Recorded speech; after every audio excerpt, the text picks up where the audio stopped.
The Bond theme has been in our lives for as long as we can remember. You know, you're in the womb, what do you hear? A heartbeat and the Bond theme.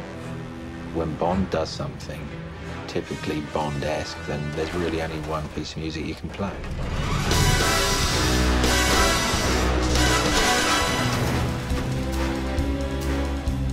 James Bond, the character, doesn't spend a lot of time talking about what he's doing or how he's feeling.